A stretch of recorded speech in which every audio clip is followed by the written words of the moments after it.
আসসালামু আলাইকুম। আলী রাদিয়াল্লাহু আনহু বলেছেন যে শ্রেষ্ঠ বীর হচ্ছেন আবু বকর রাদিয়াল্লাহু আনহু। বদরের যুদ্ধে তিনি রাসূলুল্লাহ সাল্লাল্লাহু আলাইহি ওয়াসাল্লামের সাথে ছিলেন। উম্মত তলোয়ার নিয়ে তাকে পাহারা দিয়েছিলেন। সে সময় কাফিরদের বাহিনী ছিল মুসলিমদের 3 গুণ।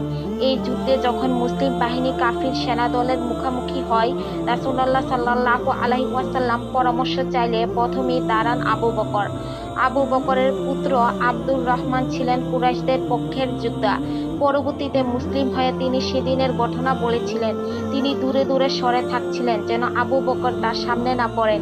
কিভাবে তিনি তার পিতাকে আঘাত করবেন। আবু বকর শুনে বললেন, আমি তো তোমাকে খুঁজছিলাম, সামনে পেলেই হত্যা করতাম। তিনি এটাই বুঝিয়ে দিলেন যে একজন মুমিনের কাছে আল্লাহর সন্তুষ্টি ও ভালোবাসা সকল মানবিক স্নেহের উপরে।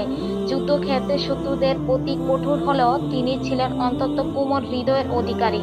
সেজন্য বদরের যুদ্ধ বন্দীদের ব্যাপারে মতামত চাওয়া হলে তিনি তাদের হত্যা না করে মুক্তিপণ নেওয়ার পক্ষে ছিলেন। মুসলিমদের তখনকার আর্থিক অবস্থাও তার বিবেচনায় ছিল।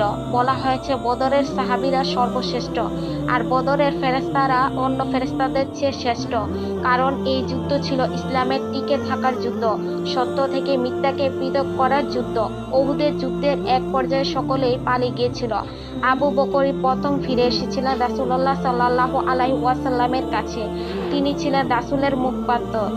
তার হয়ে বিভিন্ন গুরুত্ব প্রতিনিধি ইত্যাদির সাথে কথা বলতেন।